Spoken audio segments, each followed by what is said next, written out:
Well, thank you so much, everyone, for this wonderful welcome. If you were here for the last session, you got one dimension of how important this issue is on a personal level. And let me just say that it is an absolute honor, Governor Stitt, to have you join us today, because although some of you can see from your programs, looking at the bio of the governor, as well as all of the members involved, what you might notice first is that this is not the governor, this is not a governor who's had a typical path to public service. In terms of Governor Stitt's background, this is his first foray into elective public officialdom, but because before that, he founded and was CEO of Gateway Mortgage and Banking.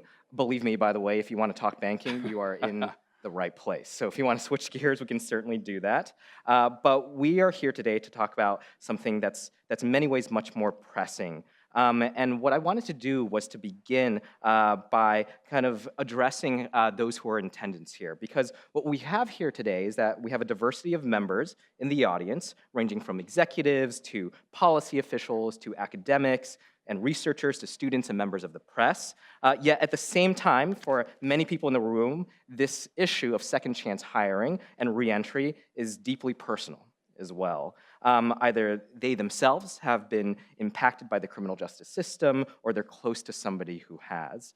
We'll get to the details of how your administration has tackled this question policy-wise, but I'm wondering if we might begin by asking you to share a little bit about your personal motivation for making this such a priority in your administration. Yeah, absolutely. Well, first off, thanks so much for having me. Can y'all hear me okay? They mic'd me just one second before I walked out of here. But it's an honor to be here with you. And so when I became governor, I'd never ran for public office before and just felt called to run and get involved. I'm a fourth generation Oklahoman. And as you mentioned, I come from the business world. I started a company with $1,000 in a computer shortly after college and grew it. We have over 1,000 employees today. And I saw my state struggling. And so ran and ended up winning and was sworn in 2019.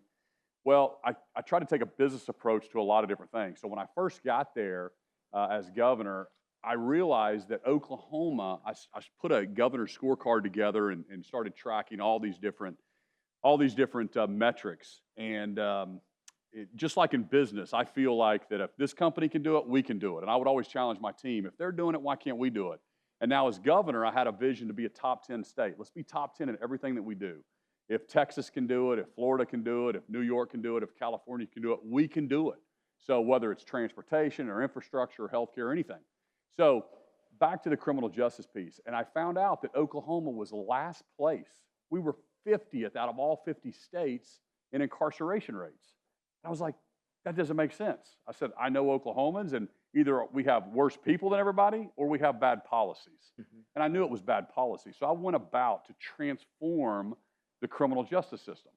And today, we have 5,000 fewer people incarcerated than we did the day I took office. I've closed 4 prisons, 2 private prisons,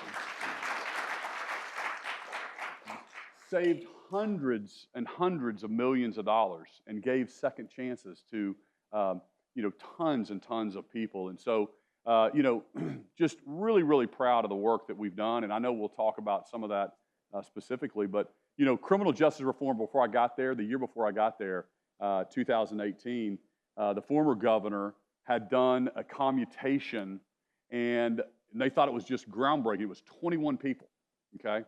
Well, most governors wait, and that was her last year, most governors wait till the very end of their term to do any kind of meaningful, commutations. Well, my first year, 2019 as governor, I took 530 low-level drug offenders and basically said, we're going to do a commutation and we're going to get them all out of prison. And so we did it the right way. I got the DAs involved. Anybody that had pled down to a simple possession, we kind of kicked out. But it ended up being 419. I had no idea at the time. My team and my staff told me it was the largest commutation in U.S. history in 2019. And so that kind of set us on this trajectory. And now Oklahoma is leading the nation. We're the #1 in lowest recidivism rate. That's the rate that people go and reoffend and go back into prison. So it's some of those programs that we put in place to have meaningful second chance and reforms kind of behind the wire. So excited to talk about that. But that's kind of shaped me, is just kind of looking at, well, what do these states do? How does Oklahoma rank? And I have a scorecard where I put, we're the 25th. Like you have to take a realistic look. Where are you at as a state, whatever the category? What do you need to be 25th? And then what do you need to be top 10?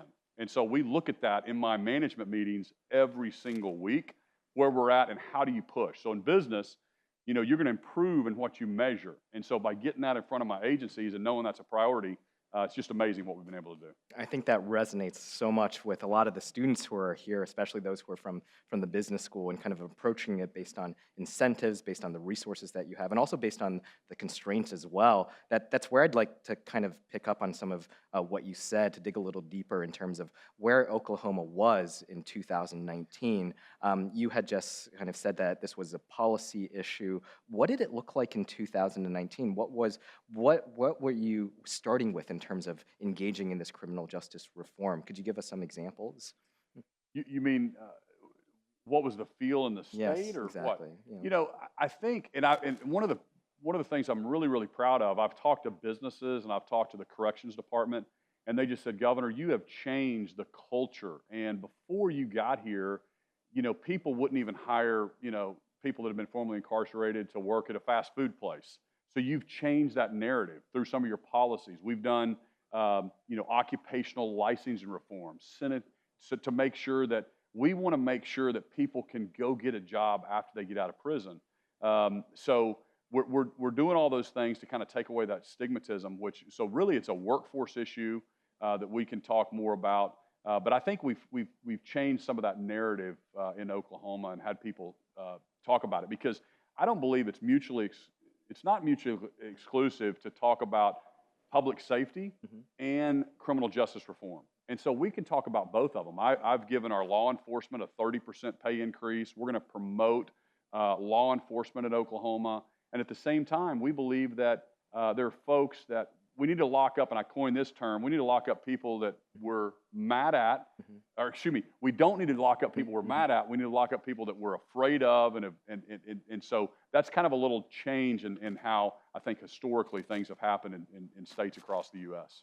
I think that's really, that signals a reform mindset in so many ways.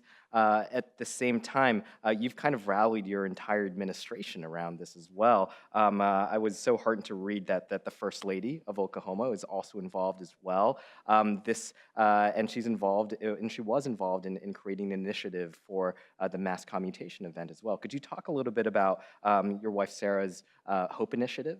Sure, absolutely. Well, when we did that massive commutation in 2019, we realized that people have to have a driver's license, they have to have a Social Security card, they have to find their birth certificate, and all these problems with when people got out of prison to get back into the workforce.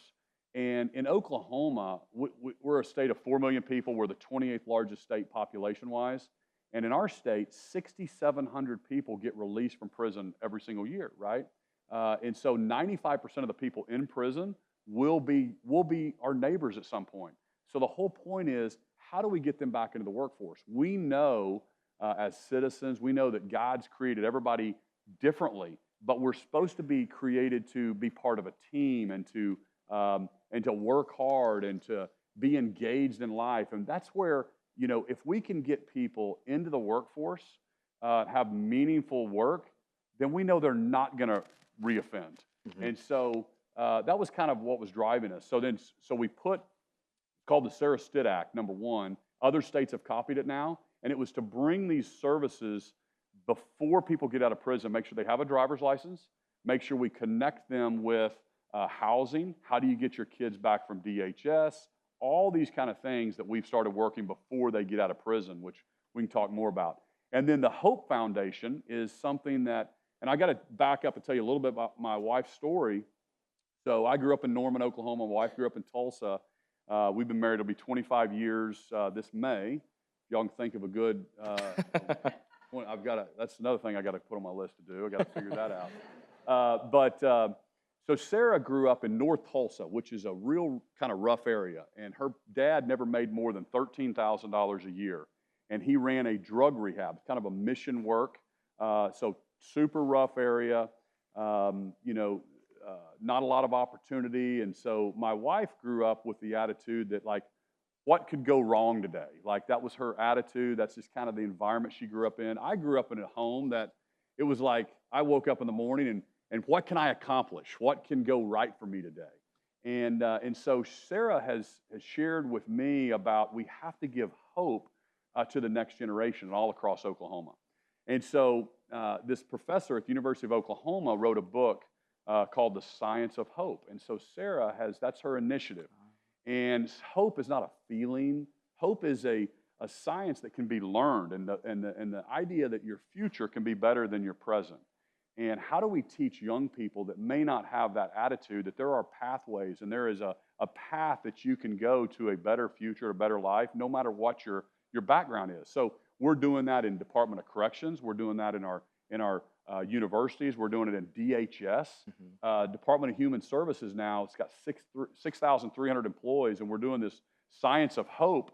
And now turnover has decreased by double digits just because we're pouring into our employees. And then we're doing that in our school system. So the Science of Hope is something we're really excited about, to bring hope and to teach that to the next generation and really to our employees. And then happy employees, happy correctional officers are going to be pouring in and doing a better job of giving hope to our inmates coming out. So all that kind of works together in our state. So really proud of Sarah. Other states are starting to pass that, and she's traveling and speaking on this as well.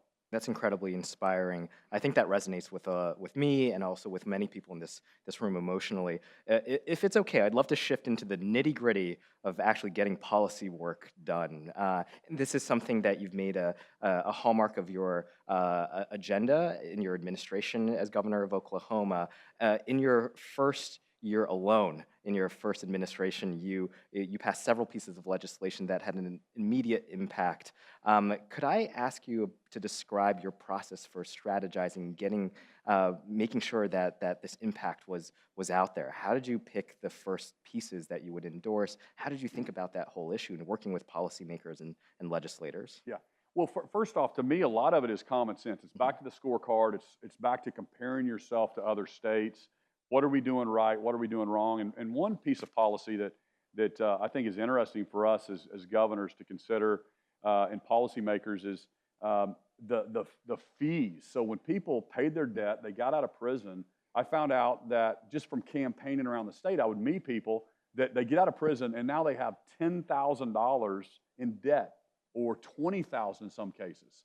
And so I started looking at that. I was like, well, okay, guys, explain, where does that money go? What's that for? Well, it's not for restitution. That $20,000, it was called fines, fees, and court costs. And then I found out that the judges and the district attorneys, the way they paid their pension plans, their salaries, was on fines, fees, and court costs. I said, well, that's a perverse incentive. You've got judges that are incentivized now to fine. And so I went back to the legislature and I said, hey, this makes no sense, okay? You can't incentivize somebody to do heavy fines, right? So let's take all fines and fees and court costs. That doesn't go directly to the judges anymore. It goes to the legislature. And then legislature, you appropriate the correct amount to run our DAs and we need a court system and we need all that, but we're not gonna have a perverted system, right? So I got them to change that. And really it's just common sense. And then I had a lot of favor with, I think, the legislature, and so I was able to change that. Well, now I'm trying to eliminate the fines, fees, and court costs, because it makes no sense getting out and then saddling people with it might as well be $1 million. I talk to these people, and they're like, Governor, I can't pay $10,000 back. I'm going to get a minimum wage job or whatever, and it's just overwhelming. And so we're trying to make sure that you use common sense, right?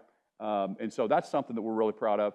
25% of Oklahomans need some kind of occupational licensing for jobs. And so there was a stigmatism on hiring, and then there was a lot of these old laws that wouldn't allow them to get an occupational license or become licensed to do this or that. And so we went through and we passed a law in 2019 that said, hey, we're going to open that up. When you get out of prison, you've paid your debt, you should be able to get a license, okay? Unless it's, public safety concern or if it's a financial crime in the financial.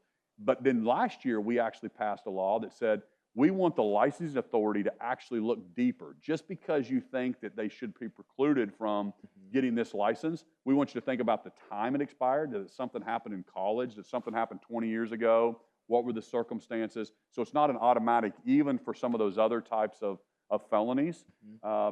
Expungement reform, we're going through those things to keep folks from having to pay $5,000 to $20,000. People don't know a lot of times how to navigate the system.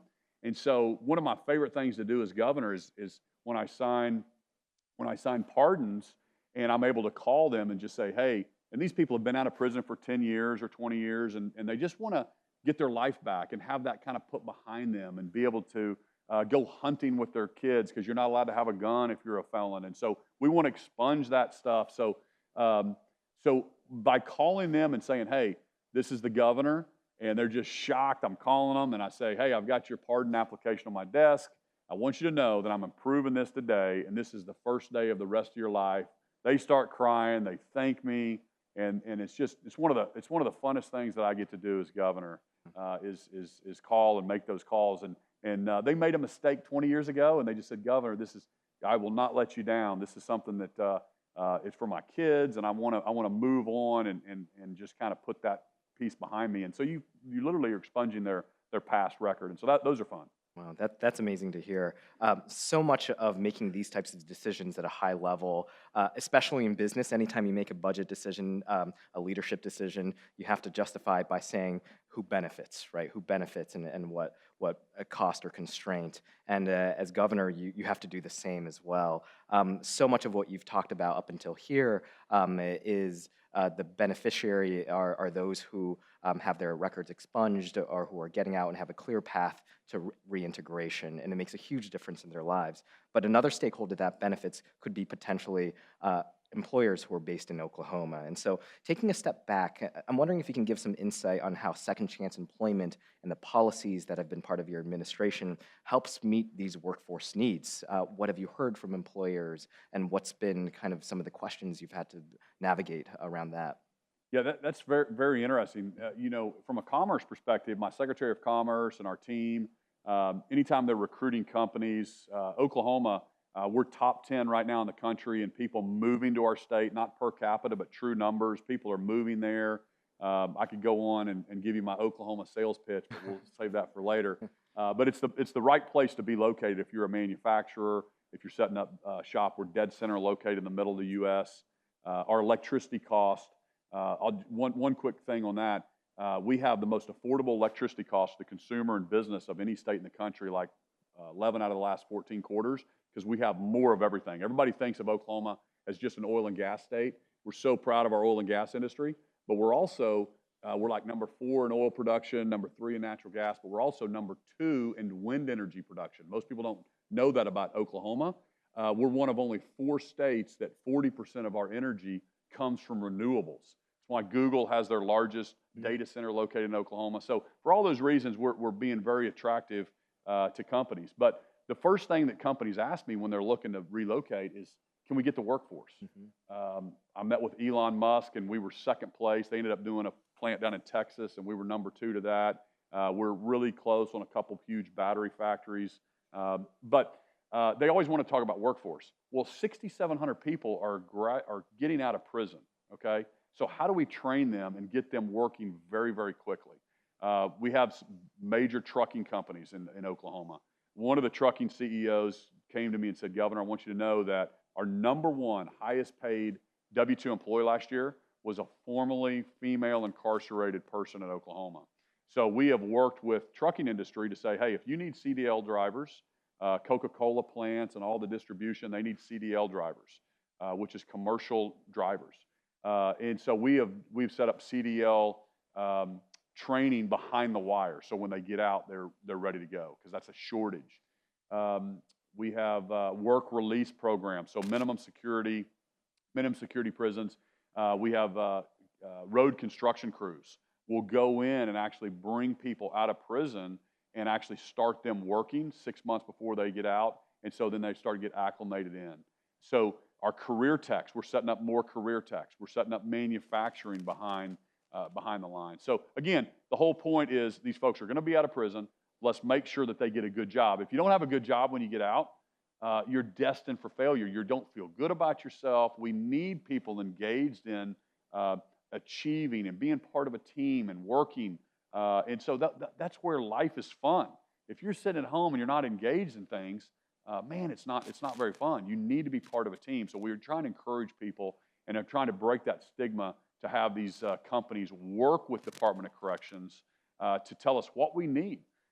We have $1 billion. I just set up our fiber office, and so our goal is to have 98% connectivity by 2028 all across the state of Oklahoma. We have about $1 billion that we're spending in fiber, and so we need splicers, we need technicians, we need people that know how to put that all in the ground, and so we're actually putting that behind the wire to make sure that we can get those folks and get that workforce to meet the needs of the companies that are coming in to lay that fiber all across Oklahoma. That is so interesting to hear. There's clearly so much opportunity for, you mentioned the 6,700 people that are kind of released back into society every year in Oklahoma. Can I ask a follow-up on how employers see the kinds of key pieces of legislation, the work you're doing to reduce the barriers to reattain occupational licensees, these kinds of policies? How do they view that? I'm sure some are incredibly welcoming of it. Have you encountered challenges before, and what can your office do in terms of stepping in and making Oklahoma more welcoming to potential employers like Elon Musk or others who want to be in the state? Well, first off, I think that a lot of it is an educational piece. You're talking about educating employers about not being afraid to employ. I think it's an educational piece, and I think it's a training piece, getting them connected with DOC, and then seeing successes from their competitors, and also the philanthropic part of, hey, I'm really helping give someone a second chance and improving someone's destiny.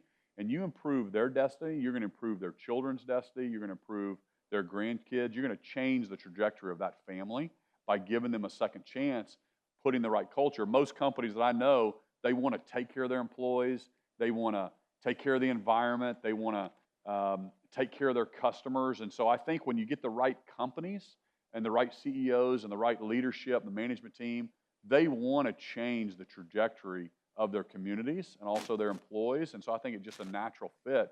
We have tons of companies that are very interested in doing that. And I just have to, a lot of times they just don't know. And so you have to connect them with our corrections folks. And then you have to, as governor, I try to put business people running my different state agencies that think differently than the traditional bureaucracy.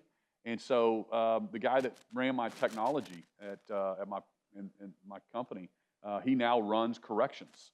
And I said, hey, you need to come. Here's how I get people to come serve with me in state government. I tell all these CEO types, I'm like, listen, you can never complain about state government again if you don't come serve with me for 2 years. And I recruit them. And so, like, I'm in an organization called YPO, Young Presidents Organization. And so I've got like 10 YPOers. And these are people that are, publicly traded CEOs, and I guilt them into coming and taking off from their high-paying jobs and come and serve with me for 2 years. And I think that's what our founders envisioned. They never thought that you would, sorry I keep messing with this, they just threw this on and it's like falling off my ear. You're good. But I think our founders never envisioned politics to be a profession, right? They thought you would be a successful farmer or rancher or business person or teacher, and you would leave that for a time. You'd go serve your state or your country, and then you come back to the private sector. That's exactly what I promised Oklahomans I would do. And that's how I tell people, hey, you got to come serve with me, because these jobs, DHS is 6,300 people. Corrections, mental health, we spend $450 million. These are big CEO roles, and you have to be a leader. You got to set the right team. You got to be able to recruit the right people, set that policy. And so that's kind of my philosophy on trying to improve outcomes all across the state, and doing it efficiently and effectively, and protecting taxpayers' money is kind of how I think about things. That is so refreshing to hear, because one really interesting part about teaching MBA students, as I've done here at Columbia Business School, is that the misconception is that getting a degree in business school is finance and accounting. But what you really learn is that business has a huge role to play in society. And when folks actually enter into leadership positions, they have to think about everything around their businesses and beyond the boundaries of their firm. And in many cases, that means working with policymakers and folks in government, elected officials. As you were thinking about some of the policies that were part of your agenda involving second chance hiring, can I ask, how did you bring the business community into that process? Did you kind of listen to the needs of business leaders? How did they shape the way that you thought about policies and their needs? And how did you craft kind of your influence in legislation, over the legislation on this? I mean, what was that process like working with them? And did any resist? Were any kind of very welcoming of that, inviting of that? Well, I think, the business community, they think like I do. It's just like common sense. And one of my favorite stories, this happened in 2019, never been governor, never ran for office, been a CEO. And so I get in there, my first day on the office, my general counsel comes to me and says, Governor, we've got to review some, what are they called? Extraditions. And I'm like, okay, what's an extradition? And they said, well, we got to bring some prisoners back from this state back to Oklahoma. I said, okay, let me look at it. And what's the deal here? What'd they do? Well, this is a misdemeanor drug charge from that we want to bring them back from Wisconsin. And I'm like, a misdemeanor drug charge? I said, what's the fine for that? And they go, well, it's $500. And I was like, okay. I said, how much is it going to cost me to go to Wisconsin to bring them back? And they said, well, sir, it's going to be like $10,000. And I'm like, why would I spend $10,000 to bring somebody back to pay a $500 fine? I said, leave the druggie in Wisconsin. I said, we don't want them. And I said, I'm not going to waste taxpayer dollars to go do that. And the whole world melted down. Nobody had ever said no, right? So that's I think the business community, when I explain things like that, I'm like, everything I do is just kind of common sense. We're not going to bring somebody back for something stupid like that, right? And so again, you just look at you're trying to be conservative with taxpayer dollars, and you're trying to believe in second chances. So I think the business community trusts me on those things and sees kind of how I approach stuff. But you said something else. I believe that, my dad was a pastor in Norman, and that's how I grew up. And so I always struggled early in my career, like when I was in my 20s and 30s, like, am I doing enough? Because I always saw my dad like ministering to people and being engaged with, and I was like, well, I'm just over here, just running my business, making money and doing this. But what I realized over time is we can have such an impact on our own employees and our own culture. And so I see that now more than anything. And so we have corporate chaplains in our company that are actually ministering, and they've done weddings and funerals. And when somebody's struggling with their 16-year-old daughter, I've got 6 children. So if anybody has any advice on teenage daughters, I've got 2 of them right now. But I think that business can be engaged in changing the lives of their employees and being involved in their community. And that's just what we do. We try to do. We try to be good citizens. We're trying to take care of, and we're trying to give second chances in this specific thing that we're talking about. And I think we're doing it very, very well. We could always do better, but I think we're moving the needle for a lot of Oklahomans. That's great to hear. It's clear that kind of your business past has enhanced your kind of ability to govern now as a public official. But speaking of being a public official, this being your kind of first foray into that, having been reelected as well, you've also had to deal with your share of critics about your politics on criminal justice reform, and they often raise the issue. You've already touched on this a little bit about community safety. For example, and I read some of your kind of interviews about this. In an interview last year with Arnold Ventures, you said, normally a Republican does not come out and support criminal justice reform, but I tell people, yes, we're going to be a law and order state, but we're also going to talk about fairness. So how do you balance reform with these concerns, sometimes from within your own party? Yeah. Well, first, and I truly believe that. I believe we can be a law and order state, and we can also be about fairness. And all the things we do, I think, are just kind of about fairness. And so we have lowered incarceration rates dramatically. We have saved the taxpayers money. We have Nonviolent and violent crime is actually down in Oklahoma. Recidivism, we're leading the nation right now, number one. Our recidivism rate is 16.5, and the national average is like 33%, because technical violations, I've stopped all that nonsense. And so, you know, you're always going to have critics. And so in my election, especially a Republican governor in a red state, they tried to take me out. My opponents tried to take me out, and they go, "Oh, what can we take this guy out on? Let's get him on criminal justice reform." They spent $50 million against me, okay? $50 million in a governor's race in New York is probably not that big of a deal. But our overall race was about a $10 million race, and they spent $50 million in negative ads and campaigns against me. Put that in equivalent, that's about, based on the media buys in Oklahoma, that's like spending $600 million in like the Virginia governor's race, just to put it in comparison. And I ended up winning by more than I did in 2018. So again, I believe that people see right through it, and they say they want second chances, and they believe, and I would just tell Oklahomans, hey, if we're last place in something, this makes no sense, okay? And so we can absolutely be a law and order state. We can support law enforcement, and as well as have fairness in our criminal justice system. And so they can see all the things I'm doing, and we ended up winning by more than anything. So I tell Republican governors and Democratic governors, hey, we need to put politics aside and just do what's right in our state. And so that's what we're trying to do. So I'd love to kind of talk a little bit more using our remaining time. I know we have about 10 minutes left to talk about both of these issues. And you had mentioned a couple of things about how you have to kind of bridge many gaps in your position as governor. And for me, it goes without saying that the most common refrain you hear in politics, if you spend too much time watching the news or scrolling Twitter today, is that we're living through one of the most polarized times in American history. I think that's up for debate because, well, American history has been through a lot. But it is true that there are many different opinions that exist along the political spectrum. And suffice it to say, we're in a time where it's really challenging to find an issue for which you can rally bipartisan support.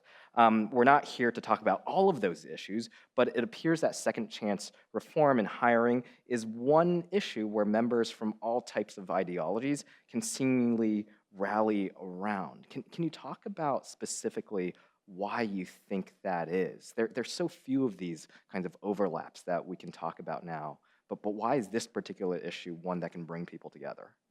Yeah, I think, second chance just kind of, it speaks to the goodness of humanity. We all want to see people get a second chance. And then mercy and forgiveness and grace, what does that look like in the criminal justice system? And then I always go back to, they're going to get out at some point. 95% of the people incarcerated today, I think in all states, are going to be our neighbors at some point. So let's make sure we train them and we get them into the best position possible to have, a great future and a great hope. So I think that just humanity as a whole, we love those stories where people can reform and they can turn their lives around, and just your past does not define you. And that's what I tell everybody. It doesn't matter what you've done in your past. This is the first day of the rest of your life, and you can absolutely turn it around. And at the same sense, this is the first day of the rest of our lives too. We can drop out of college. We can make mistakes. We can actually go the other direction from the people sitting in this room. You've got your whole future in front of you, and you can accomplish anything you set your mind to. And it's the same thing for them. They don't let our past define us. So I think that's an issue that we can rally around regardless of politics. And when I'm in Oklahoma, always talking to our folks, I always tell them, I kind of make the joke that let Washington, D.C. play politics, right? I said, we're all Oklahomans. Let's just make Oklahoma a top 10 state, right? So to me, it shouldn't be political. It should just be doing the right thing, and it's about fairness. And so that's kind of how I lead, and I believe that shouldn't be political. Mhm. Related to this, you also sit on the National Governors Association's executive committee. It would be great if we could have you talk a little bit about your interaction with other governors about this issue around second chance employment and hiring, and issues surrounding the labor market, workforce development more broadly. When you meet with other governors, what are you hearing? How do you talk about this work with other governors who might be considering implementing some of these policies themselves? Their states face different challenges as well. They have different kind of supporters and detractors too. Can you share your thoughts on how governors can work with other governors like yourself to work on this issue? What does that look like? Well, I think I would encourage them to get their business community and get their education community and the Department of Corrections together in a room and to talk about, how are we training the workforce? How are we training DOC folks that are getting out, people that are getting out of prison? And how do we coordinate that, right? There's a lot of dollars. There's a lot of ants on this ant pile. And I believe it's just a resource allocation issue. So career techs in our state, how do we take, if they're trying to, if their whole focus is to educate a workforce, well, let's put a couple of those professors behind the wire and let's figure out what the business community needs, and let's make sure we're starting to train them. And so I think we can, by coordinate that, also church groups and NGOs and different folks, we want them all working with the corrections folks before they get out of prison. So those are all things I try to connect. I have this initiative called Be a Neighbor, and I'm trying to get my churches, my nonprofits, where government can't solve these issues. I tell people all the time, you can't pass a law in Oklahoma City and fix some of these social issues. You have to have neighbors walking with neighbors, right? And so I tell my churches, like aging out of foster care, 16 to 18, you're aging out, right? You're probably not going to show up and get adopted at that point. So at 18, they're going to be aging out. Cleveland County, where I grew up in Norman, Oklahoma, has 8 kids that are fixing to age out of foster care. Well, there's about 200 churches in Cleveland County. And then there's nonprofits that are around this issue. So I'm trying to connect them saying, hey, you guys need to adopt these 8 and get them on a good track, because the statistics, if you age out of foster care, you're in prison, you're homeless over 50% of the time within a couple years. So we're trying to make sure that we connect those two. But I think connecting the DOC with the education career techs is really, really important. The other thing I tell them is just look at the statistics and dig in. And I got to tell you this. So I pushed and pushed and pushed. And if you have to meet with your parole officer, right? Everybody thinks, well, let's go meet with the parole officer. That's a good thing. So I started asking the questions. Is the parole officer, what's the recidivism rate if you meet with a parole officer versus not meeting with the parole officer? Well, in business, if you ask one question, they'll spin me in a circle. Oh, Governor, we'll get back with you. And then, they think I'm going to forget about it. So I ask them the next time, yeah, we're working on it. And they, blah, blah, blah, blah, blah. They fancy words. And I get, what? What'd y'all just tell me? So I go back and back and back. And finally, I get the information I'm looking for because they don't want to give it to me. If you meet with the parole officer, you are more likely to go back to prison than if you don't meet with them. And I'm like, well, that doesn't make any sense. And I said, I want y'all to set me up a meeting. I want to go in. Don't tell them I'm coming. I want to watch an interaction between a person coming out that's meeting with their parole officer and the parole and the parole officer, and then the inmate, or not the inmate, Parolee. Parolee. That's right, parolee. So they're like, "Oh, are you serious, Governor?" I said, "Yeah." So it was D-class office space, terrible office space. Anyway, so we go in. It's this big building, and I thought they were going to be meeting with a counselor. Right? That was my vision. They're going to go meet with a parole officer. They're going to be counseling them and helping them. Blah blah blah. Well, it was an armed officer. So the armed officer sitting there across the table. It was a minority woman. I was sitting in there, and it just wasn't a good interaction. They were like, well, I need you to do this, this, and this. You're going to go to AA. You're going to go to this meeting. I want you to do 3 days a week because you messed up here. And I asked the lady, I said, how'd you get here? Her son had driven her. And she's like, oh, I'm so sorry. I'm so sorry. And he said, okay, here, sign this piece of paper. And so she's, oh, okay. She signs it. I'm like, hang on, time out. Do you even know what you just signed? And so I think that's the whole system just over time, government entities, the mission creep just gets crazy, right? And what was set up as a good thing over time starts being bureaucratic and it's only designed for them to grow and them to increase, and they forget their mission, right? So we need to relook at that. I'm not saying we don't need oversight, but for example, my brother's an attorney, and he has a title company over in Tulsa, and he employs some people that have been incarcerated. Well, he's got to give them a day off to drive all the way back to Oklahoma City to go meet with the parole officer. Well, with FaceTime, with different technology, government needs to just say, hey, do you just need to do a credit check, so to speak, or are they working? Let's call their HR department. Let's do a FaceTime. Let's make sure if they have a job, let's not make it harder for them to take off work to drive 4 counties away to meet with someone. So I just encourage people to actually ask questions and start unpeeling that onion and asking what's happening. And so I think there can be a lot of reforms there that I'm trying to work through to make sure that we can shorten that period of time. It can be virtual, or do they have to? If they've already served their time, why do you have to keep going here for another couple years, making it harder and harder? They've already made some poor decisions. They're not the best decision maker. We need to help them and not saddle them with more requirements, okay? I would hate that too, right? I would hate to have to go show up and talk to someone once a week. So I get it. So I'm just trying to think outside the box, trying to reform a system. If not me, then who's going to do it? If not now, I don't know when it's going to happen. I always tell my team, guys, if we're not going to do it, the next administration is not going to do it. Let's fix everything we can while we're here. We're here for a short time. I think it's that spirit and urgency that's kind of the origin of why you have accomplished so much to date. We just have a couple minutes left, and so my last question for you is what's next for Oklahoma? What are the next issues on the agenda that deserve priority when it comes to second chance employment and hiring and criminal justice reform that you want to see done in your time as governor? Well, I think I haven't got the fee elimination done yet on when they get out of prison and kind of making that make sense. Just some more pardon and parole reform. The expungement stuff is important for us to continue to consider. And then sentencing reform is something we think we're going to get done this year.